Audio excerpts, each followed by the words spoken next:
The Wyoming Cowboys don't field an NCAA Division I baseball team anymore, but when they did, our guest this week on Wyoming Chronicle was one of the best players they ever had. It's Jeff Huson, who had a 12-year Major League Baseball career and now is the lead analyst on Colorado Rockies' Big League Baseball telecasts. I'm Steve Peck of Wyoming PBS. This is Wyoming Chronicle.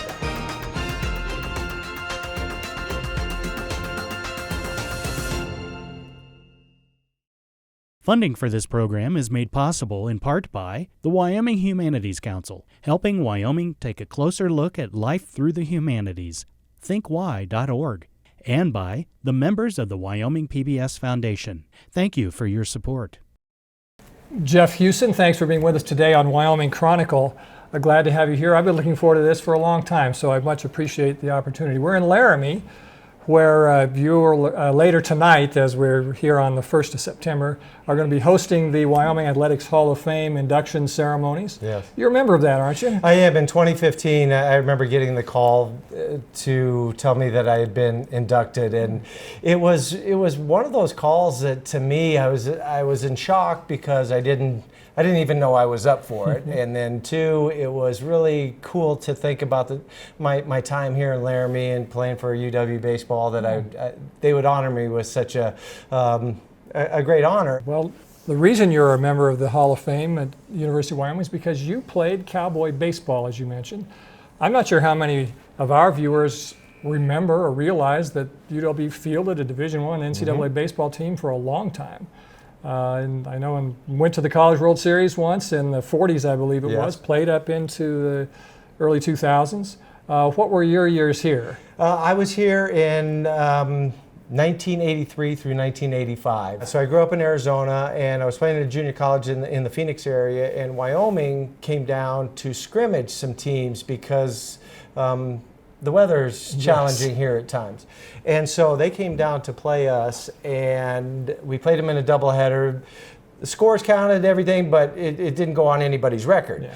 I ended up going 6 for 8 against them that day and made some great plays in the field. Immediately after that, they asked me if I'd like to come on a recruiting visit. And so I said, sure, why not come up here? And I came up here, had a great recruiting visit. It was about 75 degrees, no wind, and it was a great day in May. Yeah. And so it was really neat that they thought that much of me that they would invite me on a recruiting trip.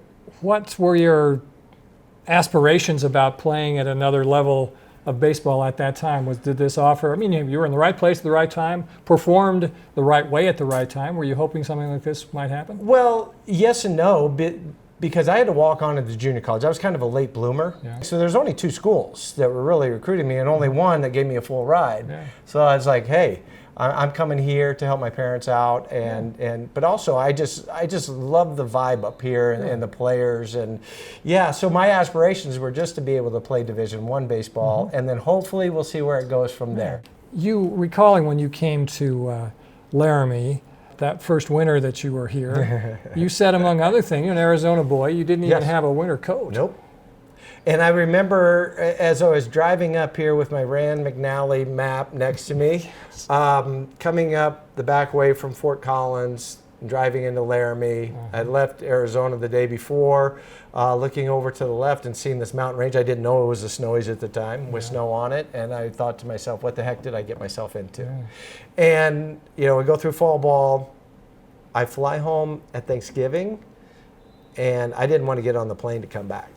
And my parents were like, no, you committed to this, you're going back. So I get back on the plane, come back for the last 3 weeks of school, go through finals, go home at Christmas. And after about 5 days at home at Christmas, I was like, I miss Laramie. I need to get back. I need to see my buddies. I need to see my friends. And from that point forward, I never looked back.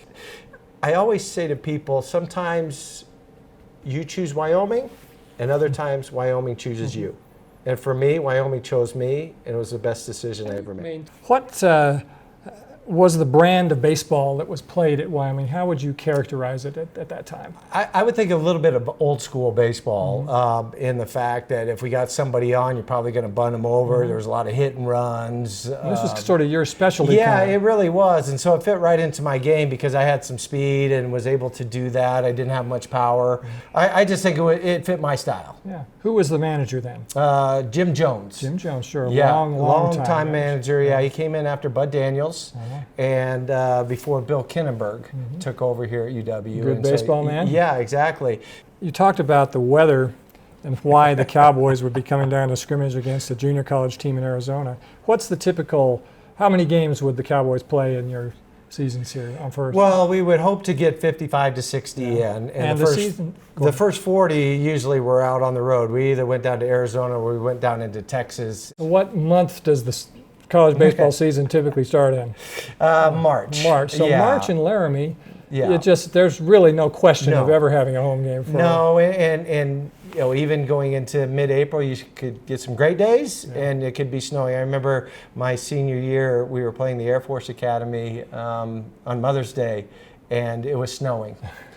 But I always tell people, to me, we call it Cowboy character in the fact that as a team, it didn't matter how bad the weather was. Yeah. It didn't bother us. We actually used it to our advantage, and I really think it helped me in pro ball because you play in so many different climates, so much uncertainty as far as weather goes. So for me, it was a place where I could go, hey, I've played in some worse weather, so this is fine. You were a heck of a player at UW. I went and looked at your stats. Effectively, you hit 400 essentially for 2 seasons, right? Or yes. just right at 399, but who's counting? Let's round up. But that's what I'd like to do. That's good. How did pro baseball first expose itself to you, so to speak, as a potential player? Well, so after my junior year at UW, I got a call to go play in a semi-pro league in the Jayhawk League in Beatrice, Nebraska, which is about 40 miles south of grandmother's Lincoln. hometown. Okay, so I pronounced it right, Beatrice. I played there, had a really good summer. That helped me get on the radar. Well, we go to play in a tournament in Wichita, Kansas, the NBC tournament, National Baseball Congress, and had a couple teams want to sign me: Philadelphia Phillies, Texas Rangers, and the Montreal Expos. And just after talking to the various scouts or whatever, I ended up deciding to sign with Montreal. So you're how old at this time? 21. 21 years Yeah. old. You didn't have an agent. I didn't have an agent, it's me, but all 3 teams were offering me $1,500 and a plane ticket, basically, to spring training. Yeah. So I got no money, but an opportunity. In the meantime, I had gotten engaged to my wife, Wendy. Who's from Cheyenne, Wyoming. She's yes. from Cheyenne. We've been married 36 years, and so she's been with me every step of the way through the minor leagues and through no money and the whole thing. But that first summer, I just needed to find out what I could do on my own. So I went and played in Burlington, Iowa, and she was working in Denver. And so it's wild how things work out, but being able to sign with Montreal really helped me because we had so many great players. You had to play well or you were going to get released. You're not, when you go to the pro baseball for the first time, a lot of things are just so different. A place you've probably never been. You're not playing with your buddies.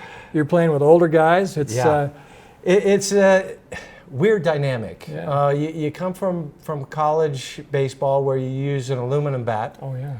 And then you go into the pros where everything is a wood bat. And I just remember my first spring training, walking out into the field with Montreal, and there's 150 guys walking out there.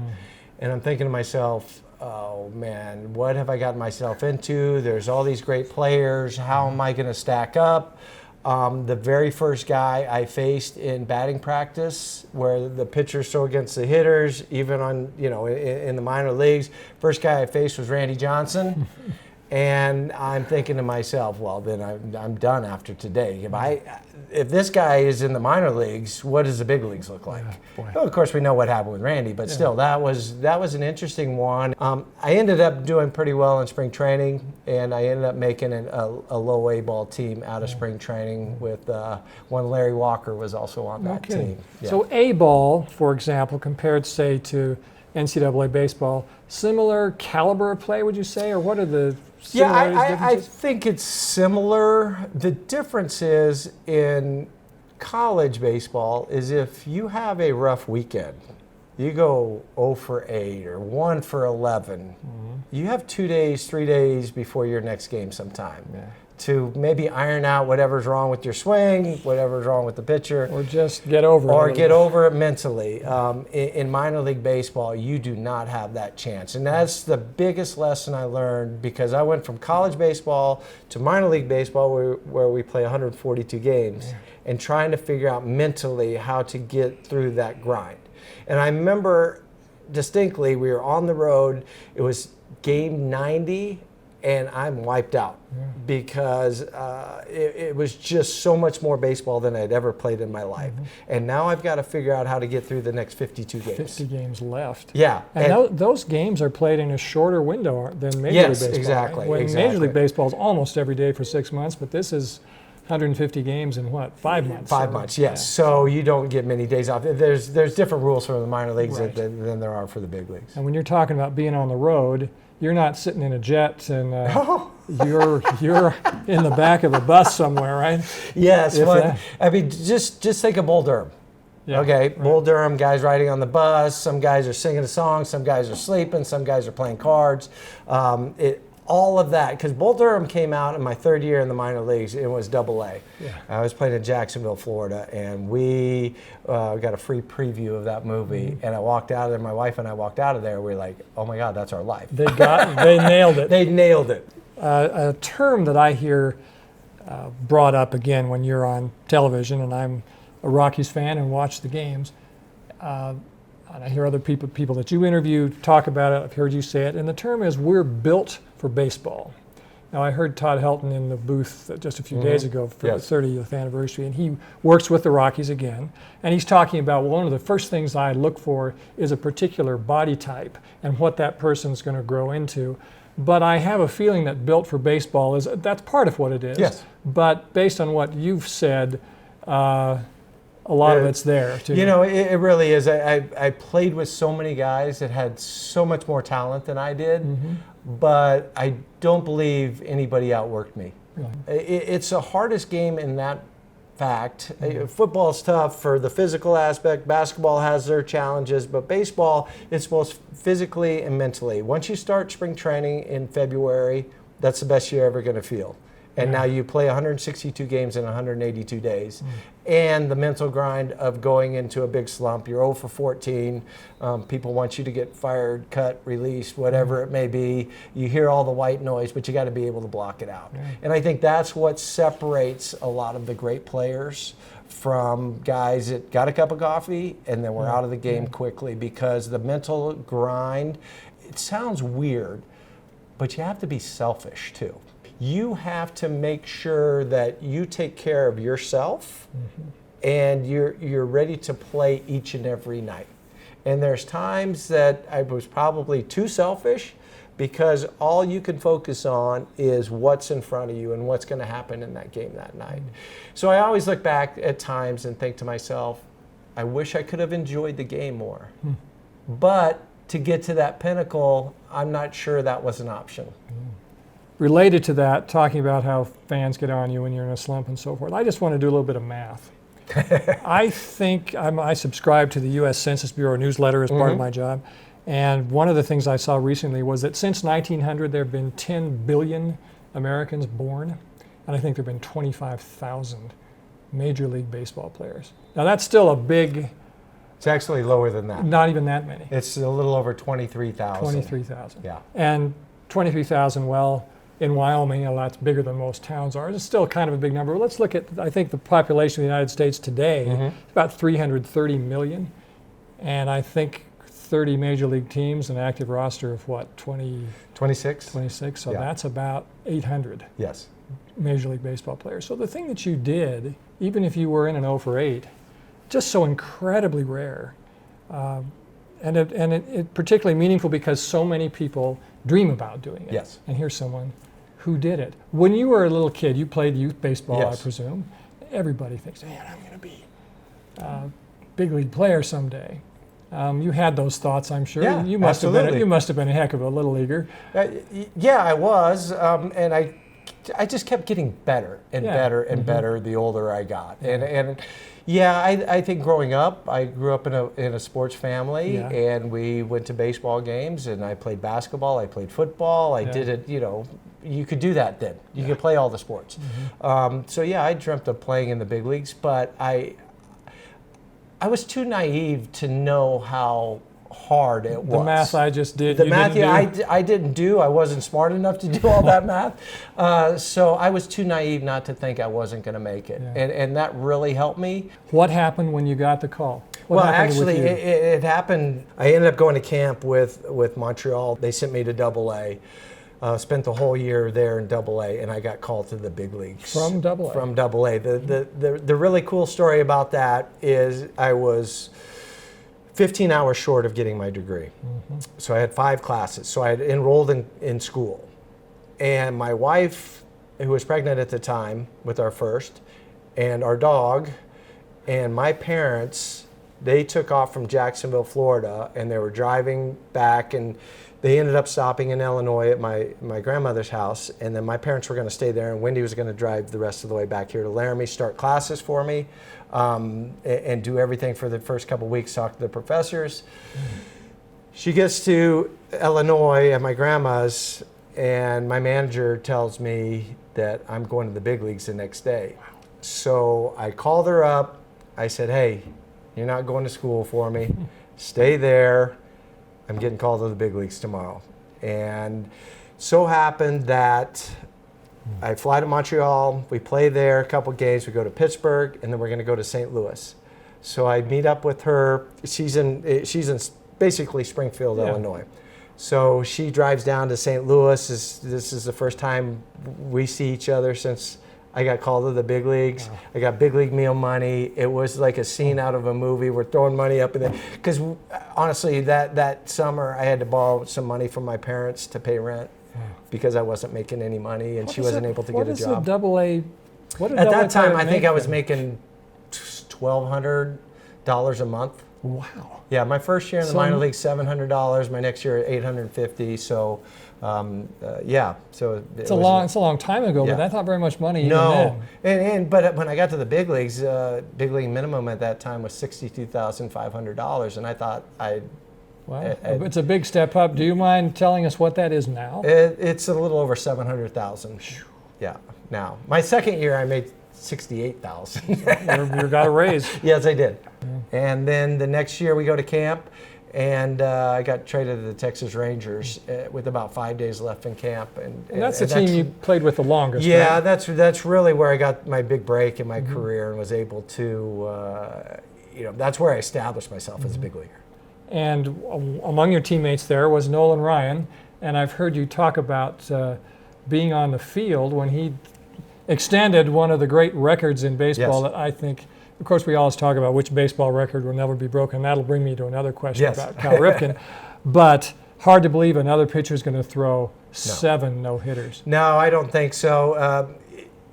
What was really interesting, a quick backstory to those 2 no-hitters, and I also played in this 300th win, was, as I mentioned, I got traded to Texas. I go to camp. There's only 4 or 5 days left. They had me stay behind to play against Nolan in a simulated game with about 3 or 4 other big leaguers, and they put minor leaguer guys out in the field so he could get his work in. So I get a lot of at-bats against him. So my first time up, I hit a double. Next time up, he walks me. Next time up, I hit a triple. Next time up, he walks me. So finally, the 5th time, I'm getting ready He's to go. glaring down at you then, and nobody could No, glare. You could not look back at him, and we're teammates now. Yeah. And he kind of pulls his hat down and he said, okay, how many hits you got off me today? And I said, none. And he goes, good answer. And now I think he's going to hit me. Because that's Which you would not want. No, but that's kind of what you hear of Nolan. Well, he did, and I ended up breaking my bat and kind of flared one over the second baseman's head for another hit. So afterwards, I had never met him before. This is the first time. I mean, we're teammates, but I'd never met him. Yeah. So I go up to him. I said, "Hey, Mr. Ryan," I said, "would you sign this bat for me?" And he said, "Sure, but don't ever call me that again. Just call me Tex." Wow, and so, yeah, to get to the no hitters, the first one in Oakland, the 6th no hitter. He had just come off the IL with a bad back, and started off a little slow. And as the game starts going, you're like, okay, he's starting to feel it now. And we get to 1 out in the 9th inning, and Ricky Henderson's up to the plate, kind of checks his swing. It's a slow roller to me. I get it. As soon as I catch it, let go of it, I know I've got him at first. And so I end up by the mound. As the ball comes around, I get it. I toss it back to him, and he goes, "Nice play, Huey." I was like, "Thanks, Tex." And as I was going back to shortstop, I was like, "Oh gosh, do not let them hit the ball to me." I've done my thing. I've done my thing. So luckily, Willie Randolph flew out to Ruben Sierra in right field. The 7th no-hitter against Toronto, it was really unfair because he was just so dominant, and that's when they had the good team. Let's just say he's what, 44 years old? 44 years old at that time, and that was when Toronto was, going to the World Series and stuff. They had a team, but it wasn't even fair that night. He was just that good. One of the records that was talked about even at that time that was untouchable was Lou Gehrig's record. It's one of the famous numbers in all of sports. He went 16 years and never missed a game. And you found yourself on the Orioles then when Ripken was going to break that. Yeah. And you were there that night that he did. And there's a picture that I think you've shown on TV before, showing you he's facing, looking up like this, and you're from the rear clapping for him. Yeah, exactly. What was that night? We knew this was going to happen starting in spring training. It was weird because, for me anyway, I was platooning with a guy named Jeff Manto. And we were playing the Angels, the California Angels at the time. Yeah. And the Angels had 4 left-handed pitchers in their rotation and 1 righty. So we're sitting around this desk in the middle of the clubhouse about 10 days out. And so we're counting and figuring out who's pitching when, and we're looking at it. Finally, I was like, Sean Bosky's pitching that night. And Jeff Manto gets up and pushes me and goes, "You lucky bleep, bleep, bleep." Because that meant you were playing. That meant I was playing. Because he was a lefty. Sean Bosky was a righty. I hit lefty. You hit lefty. Yes, okay. and so that's how the dynamics of it. Going out for the national anthem that night and realizing the significance of it was quite remarkable. And for him to hit a home run, That's what I mean, Disney couldn't have drawn it up. People would be like, "Come on, no, that's no way." Well, there's that's always gonna talk happen. occasionally, well, did somebody serve one up to No. him? No. But I never buy that. No. Even if it happened, they've You still got to have hit to it out of the ballpark. Yeah, exactly. And so after it became an official game, we were leading at the time. So after 4.5 innings, that's when they decided to, "Hey, Cal, you've got to get out of here and you got to make a lap." And guys in the dugout are crying because they know the significance of it. The other And team, the Angels the other came out team, for they them, came right? out of their dugout. They're all giving them a high five, and then when they unfurled the numbers on the warehouse, Great moments in sports. Yeah, I'm getting chills. Great moments in history, I dare say. Yeah, Honestly. I like I said, I've been so blessed and to be in some of those moments. That it's just, from a little kid from Sedona, Arizona, to be in these moments. What happens in a player's mid-30s, in your case, when thoughts of not playing anymore enter your mind, and when did that happen for you, and why? So I ended up signing with the Cubs and playing for the legendary Don Baylor. Yeah. And it was just such a great experience. And I knew I had to get a full year in to get my 10 years in the big leagues. And that's a big number for our pension, as I mentioned, but also something that's a lot of pride in that number. So I ended up playing the whole year, but I could tell my body just wasn't allowing me to do things that I used to be able to do. Just because you weren't 21 anymore. I'm 36 now. Yeah. And ballsy, I used to be able to beat out, or I used to be able to go first or third. I couldn't do it anymore.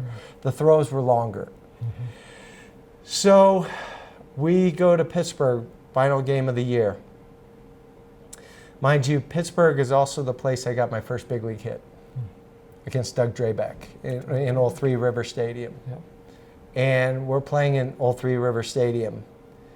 And I start the Sunday, final game of the season. They're going to blow the stadium up the next day so they could build Heinz Field. But I had kind of known that this was it. But I saw that as a sign, a full circle moment for me to know I got my first hit there, and I also led off that game, and I got a hit in my very first at bat. So I remember after the game, sitting in the dugout and realizing that it was over. Yeah. It's really hard. And it felt there was some symmetry there that you could live with. Oh yeah, absolutely. Just because I knew I couldn't do it anymore, Yeah. and so it was finality, but also kind of hard. Luckily, by then you had a second career all lined up in TV broadcasting, or I don't have that quite right. Maybe not quite right. But after that, I didn't know what I wanted to do. I knew I wanted to get into coaching. I knew I wanted to try to manage in the big leagues. Really? And so the Cubs offered me a position to be able to be a infield coordinator, roving, so I could go out, come back home. I did that for 5 years. I'm in Arizona. We're at our organizational meetings, and I get a call from Tracy Ringlesby. And Tracy had covered me when he was down in Fort Worth, Dallas area, when I was playing for the Rangers. Well, let's just stop for a moment and explain who he is. Well, Tracy is he's in the Hall of Fame for writers, Right. and still lives in Cheyenne. And Cowboy says, "Hey, I've given the people at that time as Fox Sports Rocky Mountain Right. your name." I said, "Sure, well, okay, I'll talk to him." So they call me. They said, "Hey, we want you to come to do an interview or screening or whatever it was." So our screening was Drew Goodman and myself standing up in front of a TV talking about an inning of a baseball game. I had no idea who it was. I was just supposed to react off of that. So another 2 or 3 weeks go by, and finally about the second week in January, they called me and said, "Hey, we want to offer you the job."